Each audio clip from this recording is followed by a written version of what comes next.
ایک دعا تو وہ ہے جو ہم کرتے ہیں ہاتھ اٹھا کر اور مانتے ہیں، پھر وہ دعا جو باجماعت ہوتی ہے، یہ تو ظاہری ایک دعا عمل ہے جو نظر آ گیا۔ اصل دعا وہ ہے تضرعا وخیفہ، وہ جو انسان دون الجہر من القول، زبان ہلائے بغیر دل ہی دل میں جو اللہ کو وہ پکار رہا ہوتا ہے، اللہ سے استدعا کرتا ہے، اللہ سے ہم کلام ہوتا ہے، اللہ کے سامنے اپنی خطاؤں کا اقرار کرتا ہے۔ یہ جو اندر ہی اندر کی سرگوشی ہے، اس کو حضور صلی اللہ علیہ وسلم نے عبادت کا لب لباب اور عبادت کا جوہر قرار دیا ہے۔ فرمایا الدعاء هو العبادہ، الدعاء مخ العبادہ،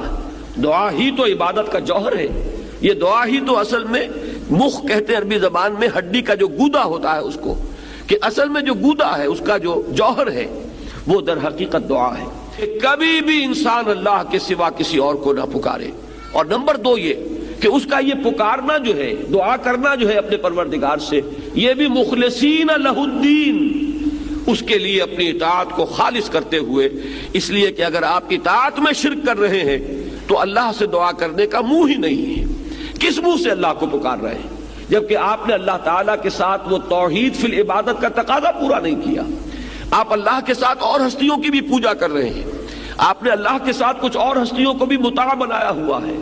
اور تو کیا آپ نے نفس کو مطاع بنایا ہوا ہے، آپ نے دولت کو محبوب بنایا ہوا ہے اللہ سے بڑھ کر، تو کیا منہ ہے آپ کا کہ آپ اللہ سے ہم کلام ہو؟ لہذا در حقیقت یہ اندر کی جو اصل دعا ہے یہ وہی شخص کر سکے گا، اور اسی کا دل لگے گا اس میں کہ جو اپنی جگہ پر یہ احساس رکھتا ہو کہ میں نے اللہ کی بندگی کی ہے خالصتاً، اسی کی بندگی تمام بندگیوں سے آزاد ہو کر، تبھی اللہ سے دعا انسان صحیح معنی میں کرتا ہے۔ فادعوا اللہ مخلصین لہ الدین، پس دعا کیا کرو اللہ سے، پکارا کرو اللہ کو، لیکن شرط اس کے ساتھ ہے مخلصین لہ الدین، اس کے لیے اپنی اطاعت کو خالص کرتے ہوئے۔ اگر یہ نہیں ہو سکتا، ایک شخص کی زندگی جو ہے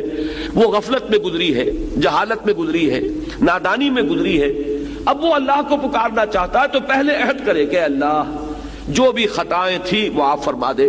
جو بھی مجھ سے غلطیاں ہوئی، تیرے احکام جو میں نے توڑے، اب عہد کرتا ہوں کہ آئندہ کوئی تیرا حکم نہیں توڑوں گا۔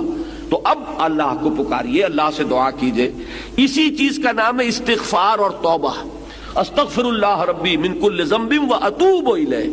میں استغفار کر رہا ہوں اللہ سے اپنی تمام خطاؤں پر، اور اب میں اس کی طرف متوجہ ہوتا ہوں، توبہ کر رہا ہوں، توبۃ نصوح، خالص توبہ۔ تو استغفار اور توبہ جو ہے یہ در حقیقت دعا کے لیے گویا کہ بمنزلہ تمہید ہے۔ استغفار کیجئے، توبہ کیجئے، اب اللہ کو پکاریے، اللہ سے دعا کیجئے۔